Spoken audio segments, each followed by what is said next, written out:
ایک عورت حضرت علی رضی اللہ تعالیٰ عنہ کی خدمت میں حاضر ہوئی اور عرض کیا کہ مجھے پاک کر دیں۔ آپ رضی اللہ تعالیٰ عنہ نے اس عورت کی طرف مخاطب ہو کر فرمایا، کس چیز سے پاک کر دوں؟ عورت نے جواب دیا، میں نے زنا کیا ہے اور اب اپنے کیے پر شرمسار ہوں اور آخرت کے عذاب سے ڈرتی ہوں، اور یہ بھی جانتی ہوں کہ دنیا کا عذاب آخرت کے عذاب سے بہتر ہے۔ حضرت علی نے پوچھا کہ تیرا شوہر گھر میں ہے یا سفر پر ہے؟ عورت نے جواب دیا کہ وہ گھر پر موجود ہے۔ حضرت علی رضی اللہ تعالیٰ عنہ نے پوچھا، کیا تو حاملہ ہے یا نہیں؟ اس عورت نے کہا، جی ہاں، میں حمل سے ہوں۔ حضرت علی نے فرمایا، اپنے گھر واپس چلی جاؤ اور جب بچہ پیدا ہو جائے تو تب تم میرے پاس حاضر ہو جانا۔ یہ سن کر عورت اپنے گھر کو واپس چلی گئی۔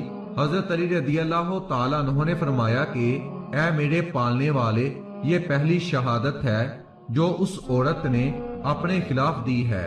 کچھ عرصے بعد جب اس عورت کا بچہ پیدا ہوا تو فارغ ہو کر پھر حضرت علی رضی اللہ تعالیٰ عنہ کی خدمت میں حاضر ہوئی اور عرض کیا، مجھے پاک کر دیجئے۔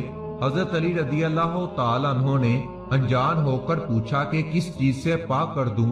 عورت نے کہا کہ میں نے زنا کیا ہے، اب میں بچے کی ولادت سے فارغ ہو چکی ہوں، لہٰذا مجھ پر حد جاری کر دیں، کیونکہ آخرت کا عذاب دنیا کے عذاب سے کہیں زیادہ سخت ہے۔ حضرت علی نے فرمایا، واپس گھر چلی جا اور 2 سال اپنے بچے کو دودھ پلانے کے بعد میرے پاس آنا۔ عورت واپس اپنے گھر کو چلی گئی۔ جب عورت چلی گئی تب آپ نے فرمایا، اے میرے پروردگار، یہ دوسری شہادت ہے جو اس عورت نے اپنے خلاف دی ہے۔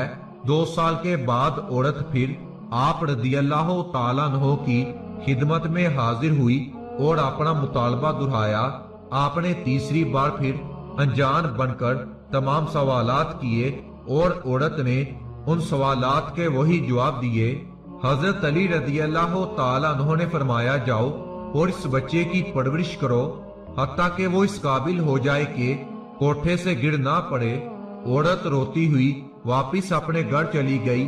آپ نے فرمایا، اے میرے مالک، یہ اس عورت کی اپنے خلاف تیسری شہادت ہے۔ جب عورت گھر واپس جانے لگی تو راستے میں اسے عمرو بن حدیث ملا۔ اس نے عورت سے معاملہ دریافت کیا اور بچے کو پالنے کا وعدہ کر کے اس عورت کو واپس حضرت علی رضی اللہ عنہ میں لایا۔ عورت نے پھر اپنا اقرار گناہ کیا اور طہارت کا مطالبہ کیا۔ آپ رضی اللہ تعالیٰ عنہ نے فرمایا، یا الہی، عورت کی 4 گواہیاں پوری ہو چکی ہیں۔ پھر آپ رضی اللہ تعالیٰ عنہ غصے کی حالت میں سرخ ہو گئے۔